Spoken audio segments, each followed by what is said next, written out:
নমস্কার, আপনারা দেখছেন মাধ্যম, সঙ্গে রয়েছেন চিন্ময় কৃষ্ণপ্রভুর আইনজীবী রবীন্দ্র ঘোষ। স্যার, স্বাগত মাধ্যমে। শরীর কেমন আছে আগে যদি জিজ্ঞাসা আমি করি? শরীরটা ভালো না, তারপরও আমি চিকিৎসার জন্য বাংলাদেশ থেকে এই ভারতে এসেছি। হুম। এইমসে চিকিৎসা করি। ওটা আমার প্রতি বছর আসি, আমি দেখিয়ে যাই আমার পজিশন কেমন আছে। এটা আজকে 4-5 বছর আগের ঘটনা, এই অ্যাক্সিডেন্টটা। আচ্ছা, অ্যাক্সিডেন্টটা কি কারণে হয়েছিল?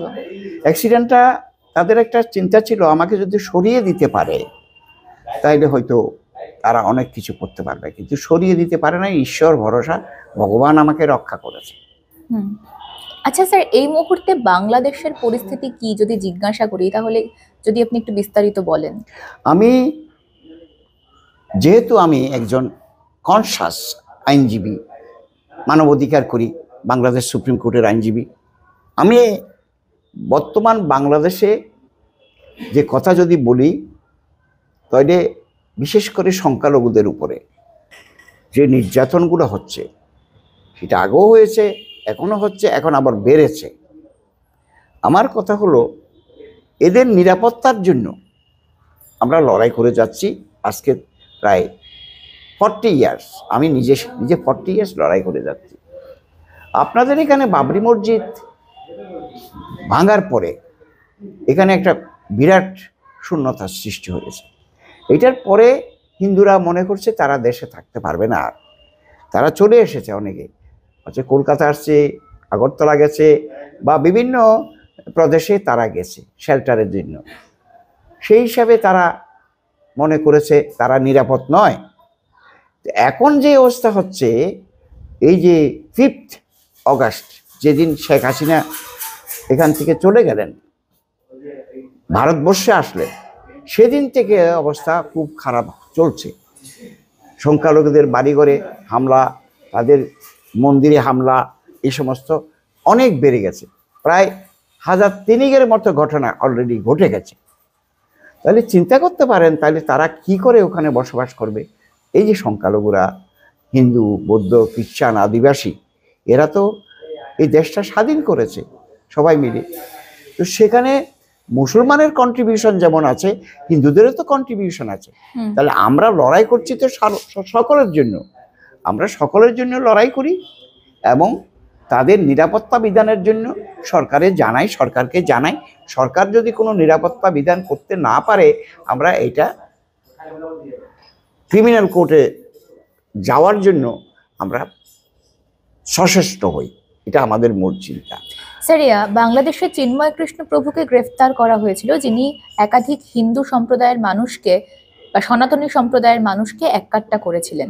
চিন্ময় কৃষ্ণ প্রভুর বিরুদ্ধে ঠিক কি কি মামলা দেওয়া হয়েছিল যদি? 1 নম্বর মামলা হলো, যেহেতু ওনাকে ইমপ্লিকেট করেছে, আমি বলবো ইমপ্লিকেট করা হয়েছে।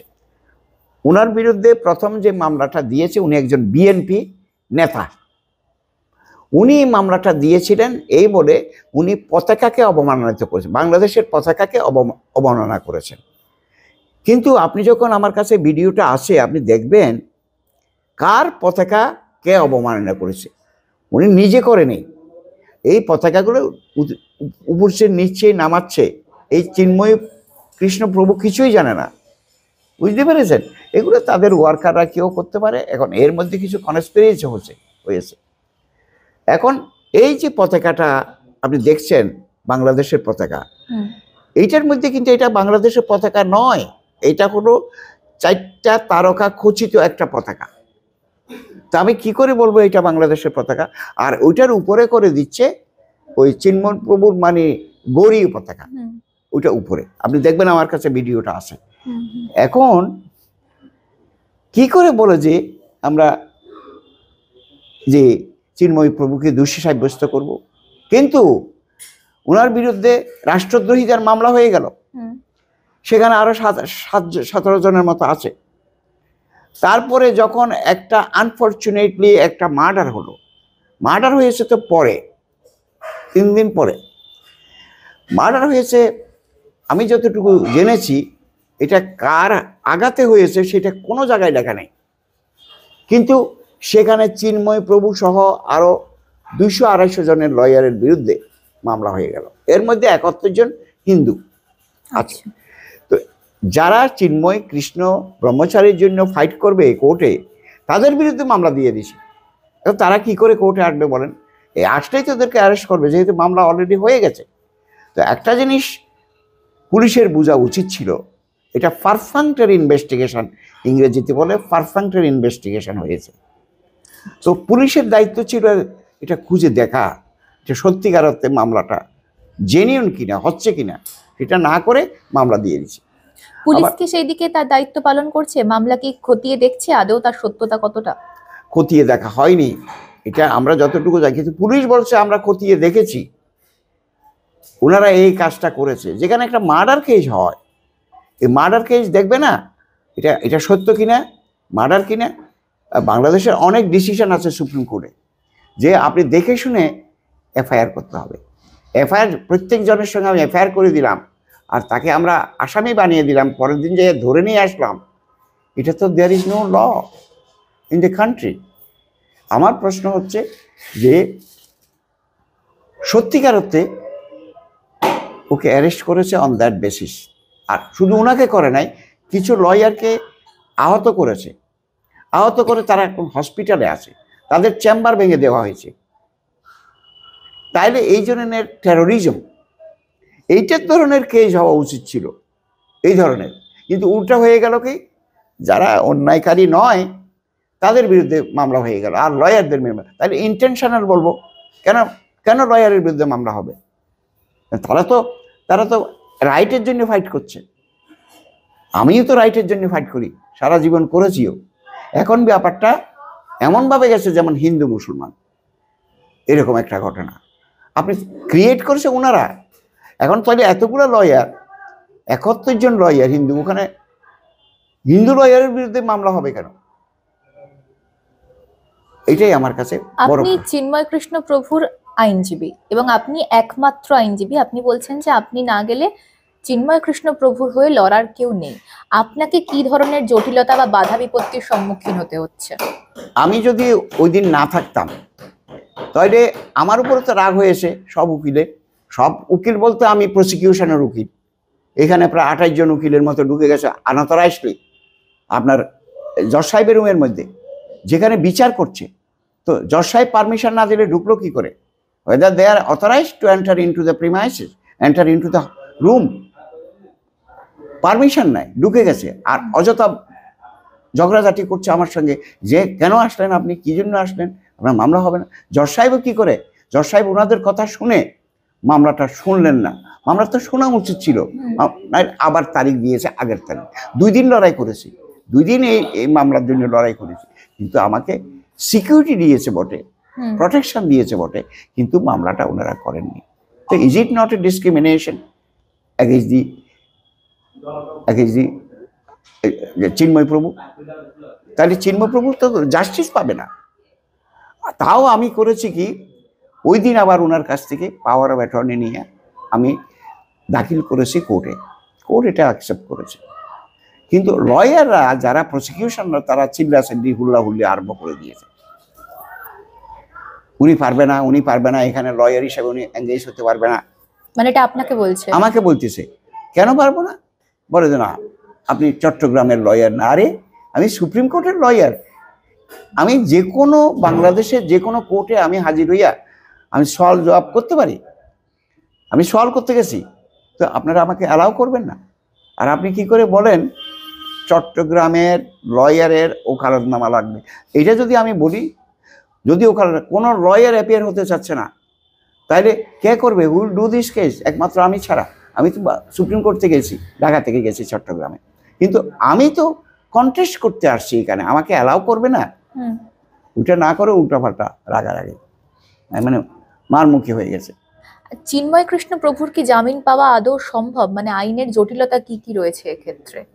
আইনের জটিলতা একটা, জজ সাহেব যদি একটা অর্ডার দেয় আমার শুনে, উনি হয়তো রিজেক্ট করবেন, না এটা অ্যালাউ করবেন। উনি রিজেক্টও করে না, অ্যালাউ করছে না, উনি বারবার ডেট দিয়ে ফেলে রাখছে, তাহলে তাদের প্রতি ডিসক্রিমিনেশন না? ডিলে ডিফিটস ইকুইটি, এটা কথা আছে। এখন ডিলে করে করে করে করে ওনার বিচারটা করবে না, এটা তো হতে পারে না। এটা উদ্দেশ্যটা কি?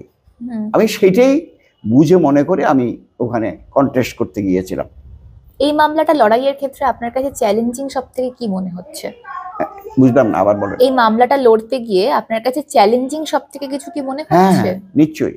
কারণ আমাকে যারা পিঠে একটা টোকা দিয়েছে বা তাদের চোখ দেখে বুঝতে পারলাম আমার প্রতি তারা খুশি নয়।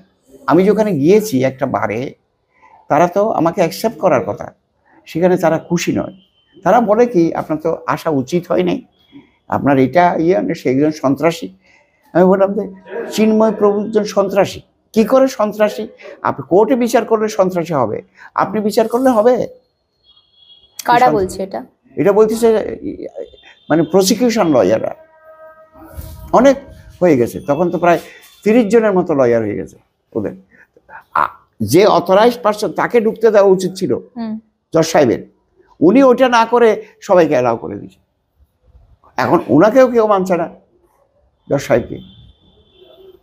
আচ্ছা, যে কোনো মামলা লড়াইয়ের ক্ষেত্রে প্রচুর আইনি প্যাঁচ থাকে এবং একজন আইনজীবী হিসেবে সেই আইনি প্যাঁচ খোলারও মন্ত্র আপনার কাছে নিশ্চয়ই রয়েছে। তো আগামী দিনে যে ডেট দেওয়া রয়েছে, আপনি বলছেন 2রা জানুয়ারি সেই ডেট দেওয়া রয়েছে, সেদিনকে কি নতুন কিছু আমরা মানে দর্শক এক্সপেক্ট উনি করতে পারে? জজ সাহেব হয়তো রিজেক্ট করবেন আমাদের শুনানির পরে, না অ্যালাউ করবেন। উনি যে আবার সেম ডেট দিয়ে আগে দিয়ে তাহলে তো আমরা বিচার পাবো না, আমাদের মক্কেল বিচার পাবে না। এইটাই আমরা এখন সন্দিহান। আচ্ছা, কোনোভাবে কি এই মামলাটাকে ইচ্ছাকৃতভাবে দীর্ঘায়িত করা হচ্ছে? এইটাই হলো আমার মূল চিন্তা। না হলে এইটা করে কেন? এর পিছনে কি অভিসন্ধি থাকতে পারে?